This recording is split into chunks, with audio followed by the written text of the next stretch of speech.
अस्सलामुअलैकुम एवरीवन। आज की वीडियो के अंदर मैं आपके साथ डिस्कस करूंगी हाउ टू राइट मैनेजमेंट। जब भी आपको मैनेजमेंट का क्वेश्चन आता है तो आपने किस तरह से अटेम्प्ट करना है। अगर आपको बिल्कुल ही कुछ क्वेश्चन में नहीं आ रहा, आपको सब कुछ मिक्स हो गया है, सब कुछ कंफ्यूज हो गया है, तब भी आप क्वेश्चन में से ही अपनी जो स्टेटमेंट है उसमें से ही निकाल के किस तरह से मैनेजमेंट को अटेम्प्ट कर सकते हैं, किस तरह से आप अपने मार्क्स स्कोर कर सकते हैं। आज की वीडियो के अंदर मैं आपको शॉर्ट टिप्स एंड ट्रिक्स बताऊंगी। तो अगर आप चैनल पर नए हैं तो आप जल्दी से चैनल को सब्सक्राइब कर सकते हैं। आपका मज़ीद कोई क्वेश्चन हो तो आप मुझे कमेंट डाउन कर सकते हैं। जल्दी से हम स्टार्ट करते हैं कि किस तरह से आपने अपनी मैनेजमेंट को अटेम्प्ट करना है। तो सबसे पहले आपको जब भी मैनेजमेंट का क्वेश्चन आता है तो ये आपका जो है मैनेजमेंट, ठीक है, मैनेजमेंट जो है उसको आपने हमेशा 3 पार्ट्स में डिवाइड करना है। ओके, 3 पार्ट्स में आपने हमेशा अपनी मैनेजमेंट को डिवाइड करना है, चाहे वो मेडिसन में है, चाहे वो सर्जरी है, आपकी पीड्स का पेपर है, आपकी गायनी ऑब्स है, कोई भी पेपर है उसके अंदर आपने मैनेजमेंट जब भी आती है तो उसको 3 पोर्शंस में डिवाइड करना है। फर्स्ट ऑफ ऑल आपने लिखना है जी क्लिनिकल एवैल्यूएशन। क्लिनिकल एवैल्यूएशन लिखनी है आपने, ठीक है जी। क्लिनिकल एवैल्यूएशन के अंदर फर्दर आपके पास 2 चीज़ें आ जाती हैं। एक आपके पास हिस्ट्री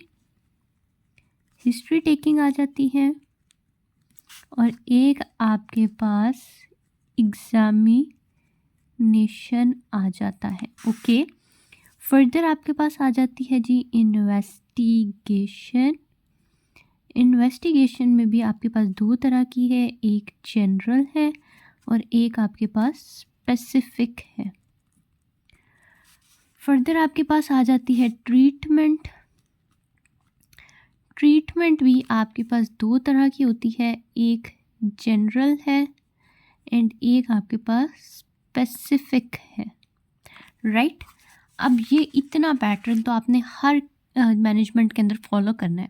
अब फर्दर मैं आपको बताने लगी हूँ कि आपने किस तरह से हिस्ट्री टेकिंग के क्वेश्चन लिखने हैं एंड किस तरह से आपने अपनी एग्जामिनेशन के क्वेश्चंस लिखने हैं ताकि आपको फुल मार्क्स मिल सके। तो आपने सबसे पहले क्लिनिकल एवैल्यूएशन के अंदर आपने कह देना है हिस्ट्री टेकिंग, राइट। उसके अंदर आपने 5 क्वेश्चन ज़रूर पूछने हैं, ठीक है। जब भी आपके पास कोई पेशेंट आ गया है तो आपने उससे पूछना है कि कब से हुआ था आपको, टाइम पूछना है कि कब से हुआ है, ठीक है।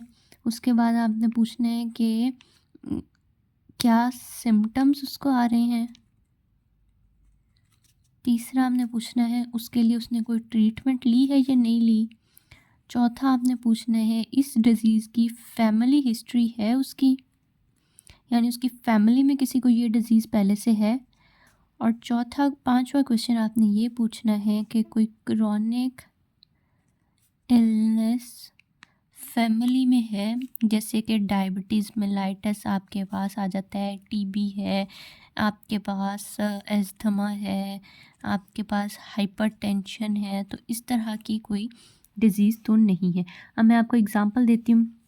फॉर एग्ज़ाम्पल आपके पास कोई बंदा आया है, कोई बच्चा आपके पास आ गया, पीड्स के लिहाज से हम देख लेते हैं। कोई बच्चा आपके पास आया है, उसने बोला है कि उसको सांस लेने में मुश्किल हो रही है, ठीक है, और उसको साइनोसिस है, ठीक है, सांस लेने में मसला है और उसको कफ़ है, ड्राई कफ़ है, ठीक है। इस तरह की उसने आपको चीज़ें बताई हैं तो आपने उसको पूछना है कि उसको कब से है, ठीक है, टाइम पूछ लेना है, कितनी देर से, ड्यूरेशन वो आपको बता देगा। देन आपने पूछना है सिम्टम, उसको सिम्टम कौन कौन से आ रहे हैं, मतलब उसको क्या तकलीफ़ हो रही है जिस वजह से वो आपके पास आया है। देन उसके लिए उसने कोई ट्रीटमेंट ली है, अगर ट्रीटमेंट ली है तो उससे कोई फ़र्क पड़ा है या नहीं पड़ा। उसके बाद फैमिली हिस्ट्री, फैमिली में किसी को ये पहले डिज़ीज़ तो नहीं है, एंड देन क्रोनिक इलनेस। अब ये आप 5 सवाल हर डिज़ीज़ में, किसी भी तरह की डिज़ीज़ है उसमें पूछ सकते हैं। कोई भी आपके ये हिस्ट्री के क्वेश्चंस गलत नहीं कर सकता कभी भी। नेक्स्ट आपके पास आ जाती है जी एग्ज़ामिनेशन। एग्ज़ामिनेशन के अंदर आपने क्या करना होता है, आपने हर जो आपके पास क्वेश्चन है उसके अंदर आपने हेड टू ऑटो एग्ज़ामिनेशन तो ज़रूर करना है, उससे आपको कोई ना कोई, जिसको हम जीपीई कहते हैं, जनरल फिजिकल एग्ज़ामिनेशन, तो आपको इससे कोई ना कोई क्लू मिल जाता है, तो आप वो करते हैं। अब जैसे उसने बताया उसको सांस लेने में मसला हो रहा है, कफ आ रही है, ये वो इस तरह की चीज़ें बताई हैं, तो ये आपके पास रेस्पिरेटरी रिलेटेड है, तो आपने स्पेसिफिक रेस्पिरेटरी एग्ज़ामिनेशन साथ में कर लेना है। तो इस तरह से आपने लिख देनी एग्ज़ामिनेशन, जो भी सिस्टम का वो रेलिवेंट हो आपने उसकी रेलिवेंट लिख देनी है। जीआईटी का है तो आपने एब्डोमेन चेक कर लेना है, लीवर चेक कर लेना है, हेपाटोमेगाली वगैरह है तो लीवर का साइज़ वगैरह चेक कर लेना है, रिस्पिरेटरी कर लेना है, सीएनएस का कोई मसला है तो आप जीसीएस स्कोर कर सकते हैं।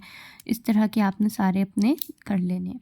फर्दर जी अगर आपके पास पीड्स का पेपर है तो पीड्स के पेपर में आप एंथ्रोपोमेट्री भी करवा सकते हैं, ठीक है। ये सिर्फ आपने पीड्स के पेपर में लिखना है एग्ज़ामिनेशन में, ठीक है। ये आपकी एग्ज़ामिनेशन आ गया। अब आपकी हिस्ट्री होगी, एग्ज़ामिनेशन होगी, अब आपकी आ जाती है इन्वेस्टिगेशन, ठीक है। अभी तक ये आपका सारे क्वेश्चन में सेम चल रहा है। इन्वेस्टिगेशन आ गई। इन्वेस्टिगेशन में अब आपके पास है जनरल। जनरल के अंदर ना आपने जनरल जो होती है, जनरल में ना आपके पास सबसे पहले आ जाता है जी सीबीसी।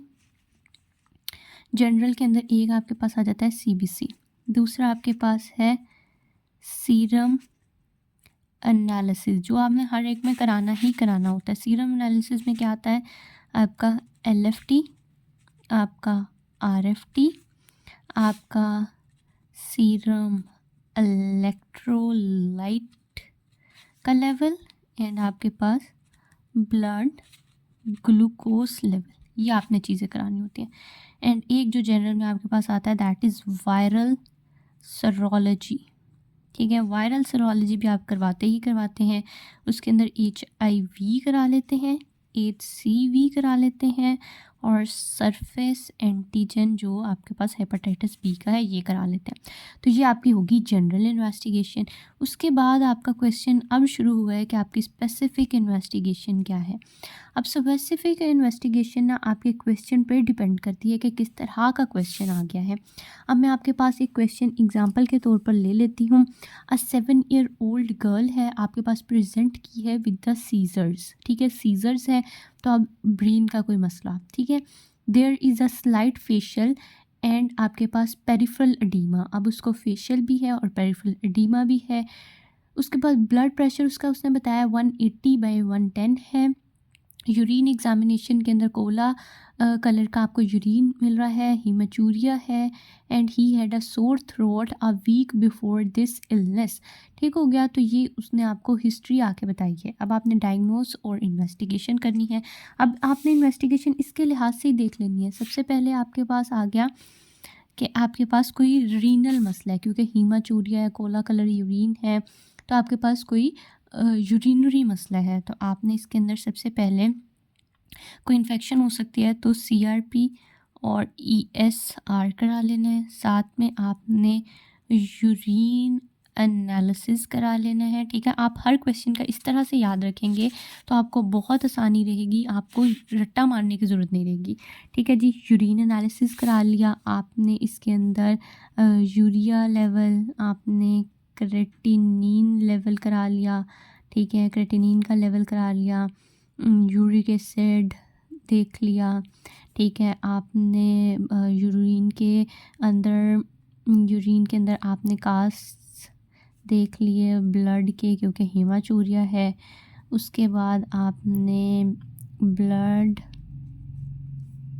प्रोफाइल करा ली, ठीक है। ब्लड प्रोफाइल करा ली।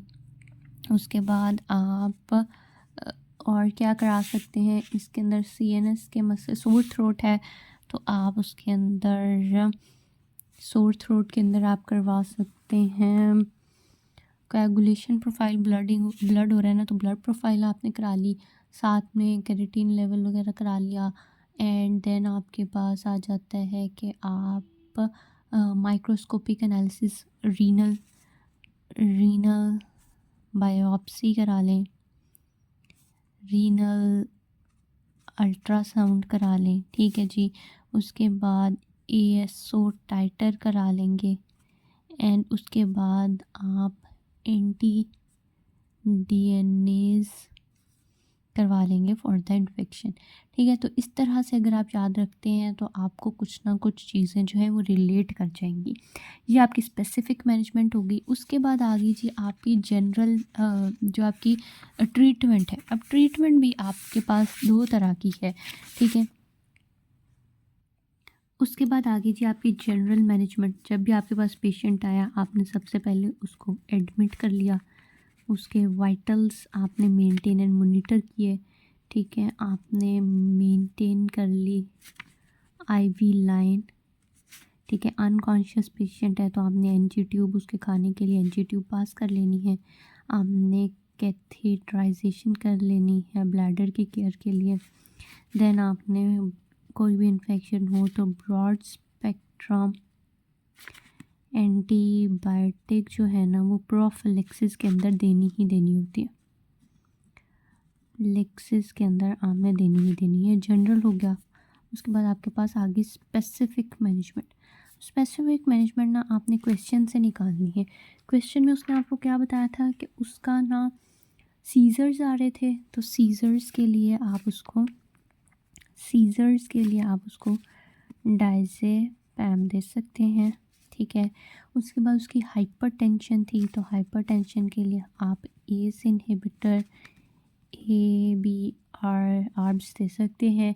ठीक है, उसके बाद अडीमा था तो अडीमा आपने उसका फ्लूइड वगैरह ट्रीट करने के लिए आप फ्यूरासिमाइड दे सकते हैं।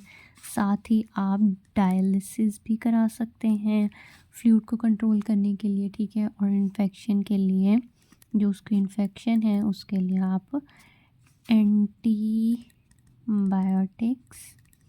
दे देंगे। तो ये आपकी होगी मैनेजमेंट।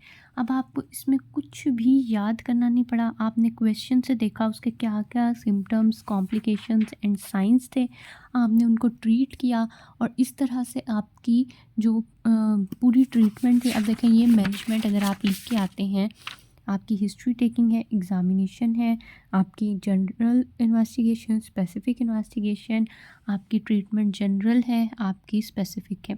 इस तरह से अगर आप मैनेजमेंट पूरी लिख के आते हैं तो मुझे नहीं लगता कि एग्ज़ामिनर आपके मार्क्स काट सकेगा। ठीक है, तो इस तरह से आपने मैनेजमेंट को टैकल करना है और इस तरह से अपनी मैनेजमेंट को लिखना है। अगर आपका कोई फर्दर क्वेश्चन हो तो आप मुझे कमेंट कर सकते हैं। That is all from my side. Thank you so much.